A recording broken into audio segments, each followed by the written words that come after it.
Frei da Associação São Francisco morre de Covid-19. Votuporanga confirma a primeira morte pela doença.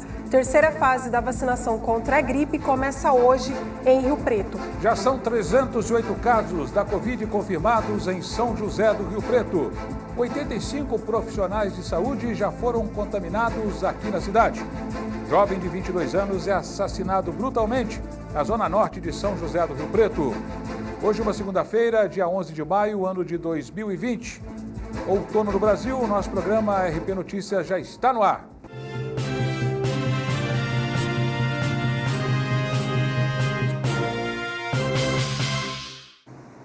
Bom dia a todos, bom dia Luiz Storino. Muito bom dia, Mari, bom dia aos nossos telespectadores. Desculpa aí, nós tivemos um pequeno problema no início, mas já foi resolvido.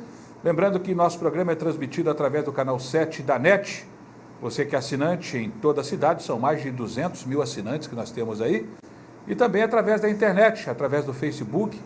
Nós estamos aí também transmitindo pelo Instagram, pelas redes sociais. E o nosso programa nessa segunda-feira, ele começa de uma maneira que a gente ficou até meio surpreso com a medida que foi adotada pelo governador João Dória. Todo mundo estava na expectativa na sexta-feira que teríamos uma flexibilização. Sim. E se mesmo não houvesse a flexibilização, a prefeitura faria a flexibilização. Durante a semana, todos eles deram mais ou menos um caminho, que a coisa poderia ficar relaxada. Entretanto, o governador de São Paulo, alegando que o número de pessoas dentro de casa estava na faixa dos 38%, ele resolveu endurecer. E de maneira bastante contundente, na sexta-feira, anunciou que até o dia 1º de junho, nós continuamos com a quarentena. Neste final de semana, nós vimos aí, Omar, as ruas completamente tomadas por pessoas, comprando coisas para mães, saindo. A maioria estava até de máscaras, né? Sim. Nós vimos aí uma quantidade imensa de pessoas. Agora, o fato mais pitoresco aconteceu na cidade de Votuporanga. O prefeito João Dado, argumentando que as pessoas precisavam comprar roupas de frios, abriu 3 dias o comércio da cidade. E uma quantidade imensa de pessoas também foi para as ruas. As pessoas criticam o prefeito por esse ato, dizendo que frio é esse que existe em Votuporanga que se precisa comprar tanta roupa. E aí teve uma grande aglomeração, pessoas trombando ali, passando no centro comercial. Houve muita crítica. Houve gente também que achou que a medida é justa, que ajudou o comércio. Então, a gente sempre ouve os dois lados, cada um tem sua opinião. E ele já voltou, né, nessa questão de flexibilização. Pois é, ali houve uma flexibilização. Aqui não houve flexibilização nenhuma, as pessoas por conta própria saíram. E os empresários estão cada dia mais descontentes, tanto com o prefeito de Rio Preto, Edinho Araújo. É assim que a política não agrada a todo mundo e as pessoas têm o direito de ficarem descontentes. E o próprio governador também, que a todo momento é hostilizado aí por causa dessa medida. Tanto que amanhã, pessoas ligadas aí ao comércio, à indústria e também os autônomos pretendem fazer aquela chamada carreata mais uma vez. E vão para a Câmara Municipal. E estão programando nas redes sociais, pelo menos está vendo aqui uma mobilização que começa lá no Centro Regional de Eventos. E esse pessoal vai até lá à Câmara, né? Deve ir durante a sessão, inclusive, pedindo lá, pressionando os vereadores para que possam tentar flexibilizar. Essa é a situação no momento, então, quem puder fica dentro de casa. Eu acho o seguinte, se é um decreto, quem puder atender, exatamente, é bom, porque se você não obedecer, fica complicado, né? Agora, quem não puder, tiver que trabalhar, vai para a luta mesmo e se cuide, né? Exatamente. É isso? Mais o que, dona Mari? Morreu na noite de sábado o Frei Paulo Fernando de Campos Menezes. Ele integrava a Associação Fraternidade São Francisco de Assis na Providência de Deus de Jaci. O noviço ele ganhou o nome de Frei Bruno quando ingressou na Associação São Francisco. Ele foi diagnosticado com coronavírus no dia 23 de abril. No dia 27, ele foi transferido para o hospital de base e o estado de saúde dele piorou e ele faleceu no sábado. Quantos anos tinha o Frei? O Frei tinha 36 anos, ele foi sepultado no domingo em Jaci. E o município até então tinha 75 casos, não tinha nenhuma morte. E infelizmente aí a primeira morte em Jaci foi do Frei. É uma verdadeira tragédia isso, né? Porque exatamente, a gente não esperava. Agora, o Frei Nélio, que é o presidente lá dessa ordem, ele está levando todo mundo para lá que pode, inclusive os moradores de rua aqui da cidade. E mais de 30 já foram confirmados, Inclusive, testados positivos para Covid. Exatamente, de 100, 30 foram confirmados. Exatamente. Pessoas que moravam nas ruas aí. Então essa história que não pega em quem está na rua, essa conversa fiada. Pega. Quer dizer que 30% das pessoas estavam contaminadas. Sim. Vamos fazer uma conta rápida aqui, Mari. Se são 800 pessoas que estão nas ruas de Rio Preto, 10% disso são 80. Vezes 3, se eu não fugir da matemática, dá em torno de 240. Quer dizer que a expectativa é que tenhamos aí quase 200 pessoas nas ruas contaminadas. O que vai acontecer com essas pessoas? Elas entram e pedem as coisas aí nos carros, chegam, fazem contato, e as pessoas, a partir de agora, com um dado desse, vão tornar a vida dessas pessoas muito mais complicada. E as pessoas estão com medo. Quem tem medo, tem medo. Quem não tem, é outra história. Mas por mim, eu não pago para ver, porque eu sou do grupo de risco, eu não vou pagar para ver uma situação como essa. Mas o que, dona Mari? Nós temos as atualizações dos casos de coronavírus aqui em Rio Preto. Teve um aumento aí exorbitante, já são 308 casos positivos de Covid-19 no município, 10 óbitos, 2.141 casos negativos e total de testados foram 2.449 casos. Deixa eu pegar rapidinho ali, olha, profissionais de saúde que foram contaminados até agora, 85 profissionais de saúde. Aí você encontra de tudo, médicos, enfermeiros, auxiliares de enfermagem, pessoas que cuidam da higiene, da faxina, está todo mundo incluído nessa história aí. Recuperados 69, até agora morreram 10 pessoas, não conta aí o Frei, porque o Frei é de Jaci, ele não entra na contabilidade de São José do Rio Preto, apesar de estar no hospital de base. Isso. Ele passa a ser contabilidade lá. E tem as pessoas que estão com a síndrome gripal, 54 que foram diagnosticados, e o projeto Sentinela mostrando que ele realmente está demonstrando redundantemente eu falei aqui, que ele está agindo. 25% dos casos que foram confirmados, 78 do projeto Sentinela, é aquele projeto da prefeitura que a pessoa chega com sintomas, logo é testada nos hospitais. Vamos lá para o segundo aí, o que nós temos mais aí? Esses dados foram atualizados neste momento aí. Aí está mostrando por 100 mil habitantes. E a letalidade por porcentagem mostrando alguns locais. Aí, como é que está essa porcentagem, Mari? São José do Rio Preto aí 3,2%. Tá certo. Em Nós todo fazemos o uma Brasil, comparação. 6,8%. Quer dizer que o Rio Preto tem a metade, quase a metade exata da letalidade que tem o Brasil. Exatamente. Não é uma situação também muito confortável, não. E o Brasil confirmou 496 mortes pela Covid-19 nas últimas 24 horas, que totalizou aí mais de 11 mil óbitos. Isso aí dá 6,8% por mil habitantes. Por cada 100 mil habitantes, 6,8% acabam acontecendo, comparando com a Espanha, que é altíssimo lá, 8,1%. Mais um slide aí para a gente, são os dados que foram confirmados neste momento. A curva continua subindo, infelizmente, né? Está aí com 308 casos, uma situação, a gente espera logo que chegue ao pico, mas está difícil. Mais o que, seu Matheus? Seu Diego, aí, o que nós temos mais? Número de passageiros que utilizam o transporte coletivo semanalmente. Isso, Tem uma comparação aí. Como é que está? Houve um aumento, Mari? Do dia 22 até o dia 28 de março, eram 146 mil passageiros. Teve um aumento de 58%. No dia 3 até o dia 9 de maio, foram 231 mil pessoas circulando ali. Isso aí quer dizer que é a metade exato agora da época que no dia 8 ao dia 14 de março. Quando o pico chegou a mais de 550 mil pessoas. É bom lembrar que o transporte coletivo em São José do Rio Preto já chegou a transportar cerca de 900 mil pessoas. Mas desde o momento que as pessoas compraram motos, compraram carros, existindo Uber, transportes alternativos, aí, bicicletas ou quem vai a pé, caiu bastante. Mas essa comparação aí está mostrando que as pessoas estão saindo de casa e estão se movimentando. A única pergunta que eu faço disso tudo, os ônibus estão andando lotados ou estão andando aí naquele padrão que as pessoas estão todas sentadas, com máscaras, se cuidando, né? Tem isso. Mais algum dado interessante aqui que nós temos aí dos slides ou foi só isso aí? Tem de Catanduva também. Tá, tem mais algum aqui passado para a prefeitura? Dados de Catanduva, aí temos 3 Catanduva. mortes. Como é que está a Catanduva hoje? 42 casos confirmados, 152 casos descartados, suspeitos 363, internados 14 pessoas e mortes 3.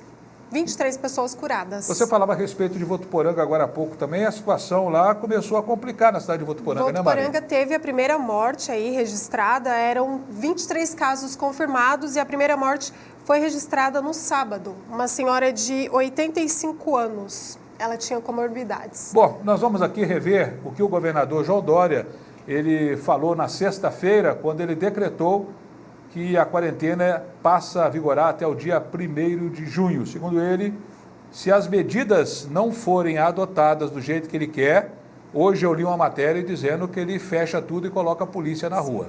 E lembrando que a Polícia Militar do Estado de São Paulo, e sem querer fazer nenhuma apologia nem nada, ela tem um efetivo de mais de 150 mil pessoas.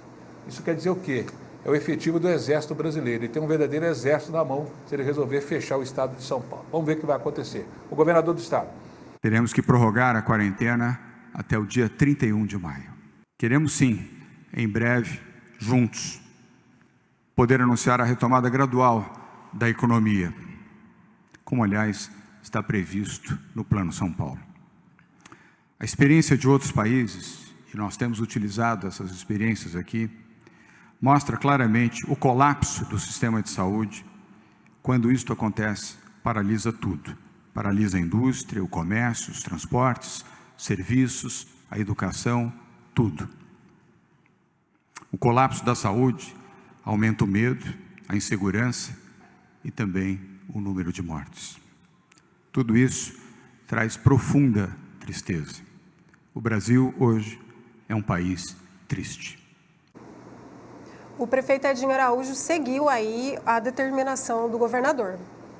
Com o decreto do governo de São Paulo, prorrogando a quarentena até o dia 31 de maio, assinei também agora à tarde o decreto municipal que prorroga até esta data. Todos sabem que prevalece o decreto do governo de São Paulo sobre o municipal. Pandemia é um assunto muito sério. Talvez seja uma das maiores crises de todos os tempos. Nós precisamos fazer a nossa parte. Contra o Covid-19 não tem vacina. O remédio é o isolamento. Nós podemos fazer a nossa parte. E esse é um momento de solidariedade. É um momento de muita união. Por isso, eu quero pedir, aqueles que puderem, fiquem em casa. Só os serviços essenciais. Evite a aglomeração. A terceira etapa da vacinação contra a gripe começa hoje, nesta segunda-feira, em toda a região noroeste paulista. Nesta fase, o público-alvo são crianças de 6 meses até 6 anos, gestantes e mulheres que acabaram de ter bebê e também pessoas deficientes. A Secretaria de Saúde, ela oferece aí a lista com todos os pontos de vacinação. Nós temos um mapa também que mostra aí esses pontos de vacinação, Luiz Historino, são próximos às unidades de saúde, então são em escolas. Por que a Secretaria de Saúde optou por fazer assim? Para evitar a contaminação e o contágio, né, a propagação da Covid-19, principalmente para as pessoas que procuram as unidades de saúde neste período para não ser contaminada.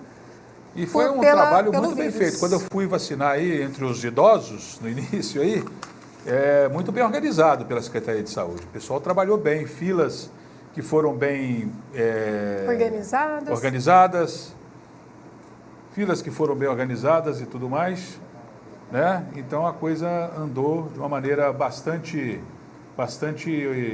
interessante, né? Então as pessoas tinham os espaços, álcool à vontade, né? Uma organização muito boa. Inclusive a assessoria confirmou que as pessoas da terceira idade também podem procurar esses pontos ainda para fazer a vacinação. Ou seja, quem não vacinou agora vai de novo. Pode. Inclusive os profissionais de saúde também é da primeira etapa. Exatamente. Falando de saúde, Mari, nós temos aí uma história a respeito aí do cuidado com os olhos nesse período. Sabe por que eu estou falando isso? Porque nós estamos protegendo o nariz e a boca. Sim. Mas os olhos também não são ponto de entrada do Covid aí? Não tem essa história? E é muito importante também essa prevenção. Nós vamos falar ao vivo com o oftalmologista Leonardo Pereira. Ele vai dar dicas de como se prevenir nesse período aí de pandemia, principalmente para evitar esse contágio pelos olhos. Bom dia, doutor. Bom dia, Mariane. Bom dia, seus espectadores. Realmente, com o decreto do governo estadual, pelo João Dória, a respeito do uso da máscara, isso se faz obrigatório no que se diz respeito à transmissão do Covid pela boca e pelo nariz, que são as vias aéreas superiores. Os olhos também é uma porta de entrada. Não tem uso de óculos, você já está minimizando a sua transmissibilidade. Tá? Agora, com esse decreto do governador, nós temos que conciliar a máscara e o não embaçamento dos nossos óculos.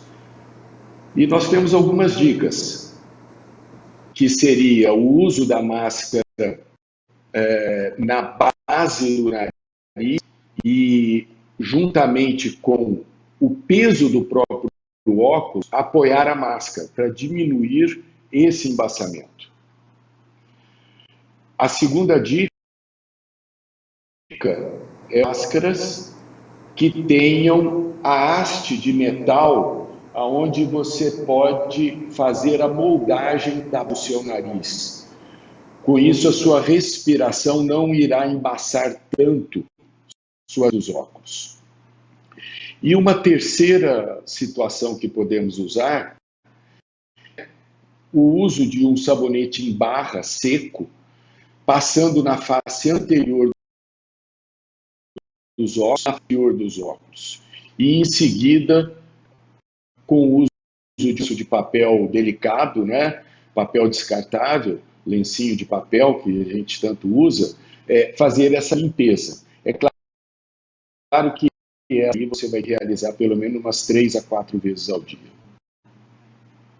Doutor, eu queria falar a respeito também sobre esse período de seca do outono aí. A gente tem sentido bastante irritação nos olhos, né? As pessoas com essa umidade relativa muito baixa, né? Quando a umidade relativa está muito baixa, com relação ao corpo, a gente sempre se hidrata, né?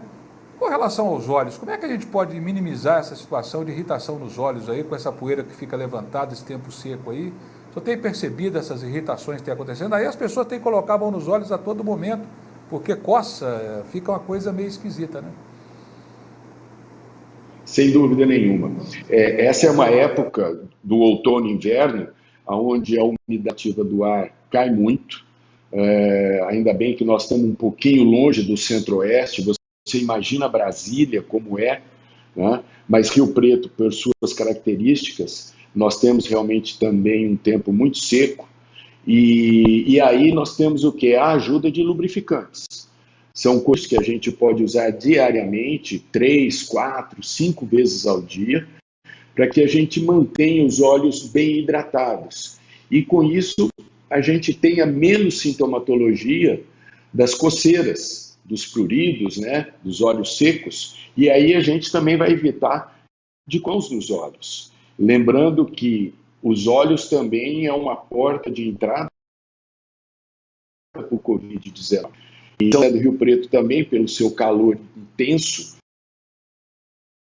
é um local que a gente vive dentro de onde desata também mais ou sua casa.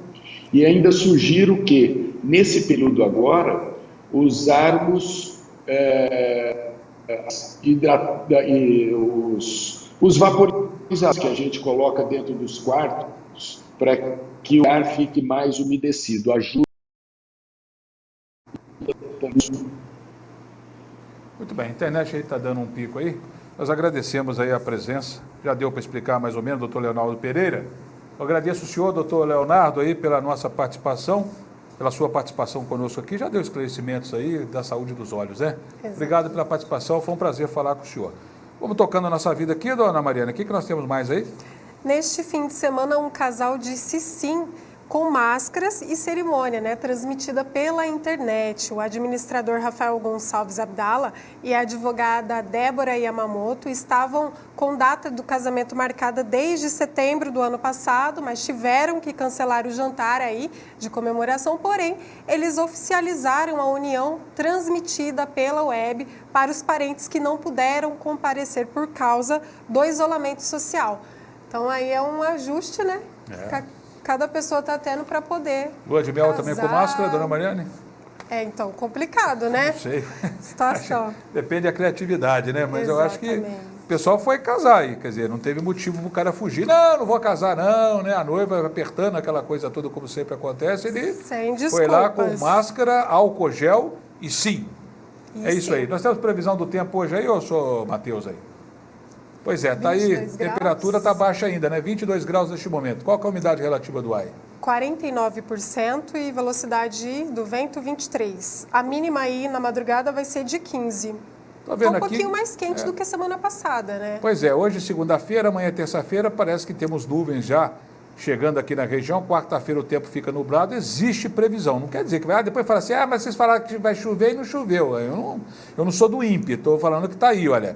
Quarta-feira, quinta-feira tem previsão de chuva, sexta-feira também um pouco de chuva e no outro final de semana, pelo visto aí, a nebulosidade vai ser esparsa e no sábado e domingo nós teremos aí tempo bom, né, aqui na nossa região. E no noroeste e no sudeste do estado, como é que é a previsão? Um sistema de alta pressão atmosférica vai predominar sobre a região sudeste do país nesta segunda-feira. Ao amanhecer, tem chance de nevoeiro no leste paulista, interior fluminense e na zona da Mata Mineira. A previsão é de sol forte e nenhuma chuva em toda a região. A mínima no Rio de Janeiro é de 12, máxima de 29 graus, mínima de 17 e máxima de 27 graus em Vitória. Muito bem, voltamos aqui com a Câmara, né? Final de semana aí complicado, viu? No setor policial tivemos aí o assassinato de um garoto aí na zona norte da cidade. Como é que vai ser o resumo desse final de semana aí com outras quizumbas do setor policial, né, dona Mariane? Exatamente. A Daniele Jamal traz os destaques policiais.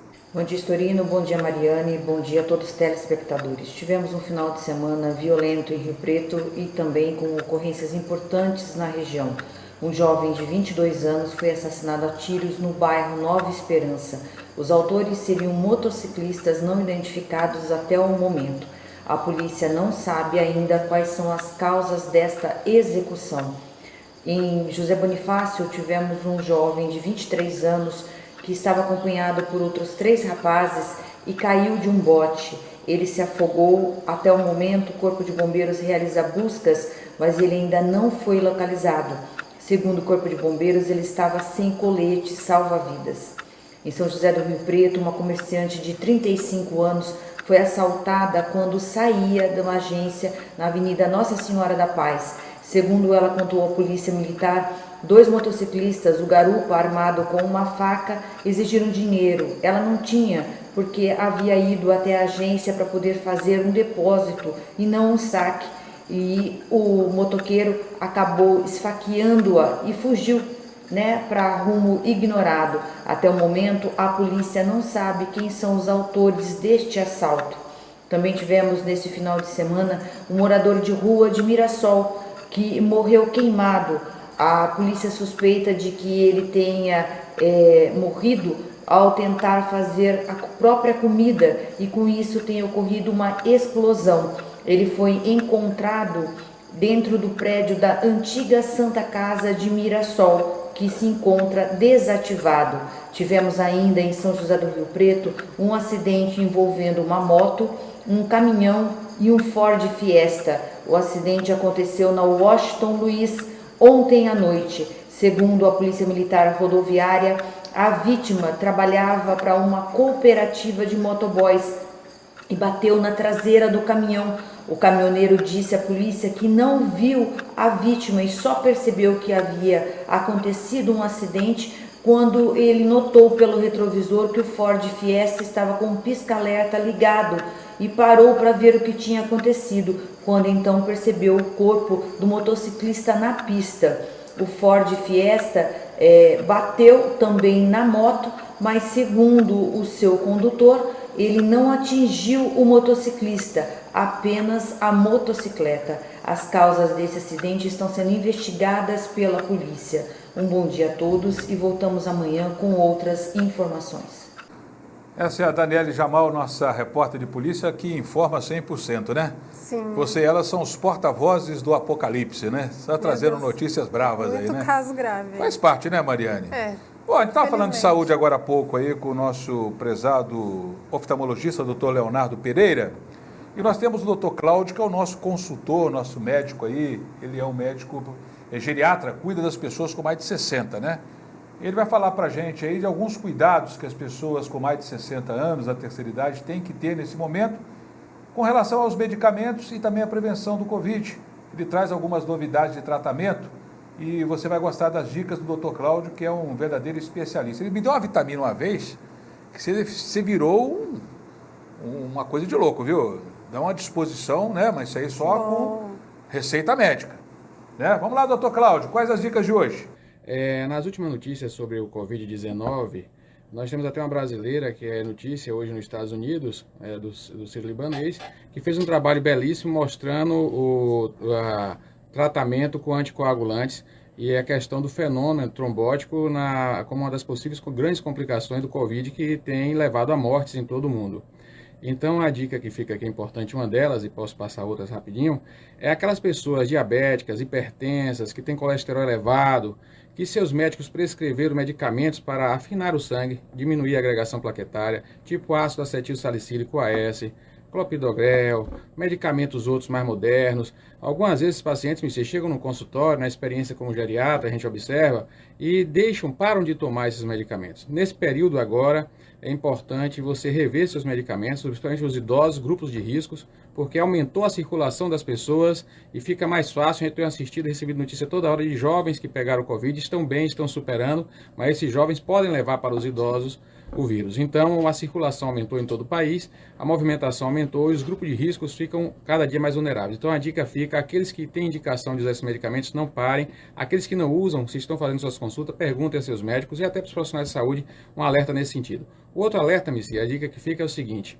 há uma polêmica grande sobre a questão de suplementação de vitamina D e de zinco, né, em todo o mundo. E isso se discute, você vê na mídia, é muito grande. Então a dica, gente, fica aqui. Até para profissionais de saúde também, como geriatra, pessoal que atende muitos idosos. Com isolamento, certamente a deficiência de vitamina D aumentou. Sabemos disso, é uma verdade. Há alguns céticos que dizem, suplementar com vitamina D não aumenta a imunidade. Gente, a dica que fica é o seguinte: a deficiência de alguns elementos, como vitamina D, e principalmente aí, o mais importante, que se passa despercebido e pessoas dificilmente dosam, é importante que você, quando vá ao seu médico, peça a dosagem, é do zinco.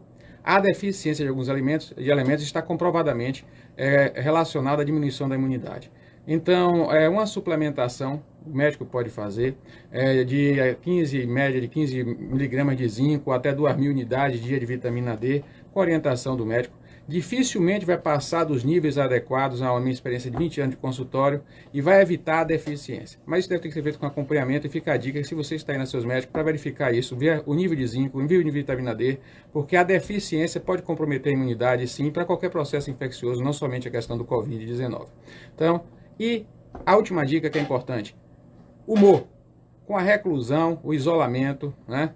Que realmente não deve, a gente tem que trocar isso, a gente tem que estar isolado, mas não sozinho, não solitário, né? É importante manter uma boa comunicação e avaliar o humor. Se as pessoas estão alterando o humor, ficando mais irritadas, mais desanimadas, deve procurar corrigir também, porque a diminuição do humor, o estresse, a ansiedade também pode comprometer a imunidade. Ok, então, doutor Cláudio, muito obrigado. Rapidamente aqui, os últimos segundos aqui, coloca para mim aí o primeiro slide lá, que nós falávamos a respeito dos casos em São José do Rio Preto, que foi divulgado agora há pouco, nós somos o primeiro a divulgar. Tem aí o slide para colocar aqui no início aqui? Não tem? Então vamos encerrar o jornal. Muito bem, o nosso programa fica por aqui, nós voltamos logo mais às 7h30 da noite, nos acompanhe nas redes sociais. Um abraço, Mário, até amanhã. Até amanhã.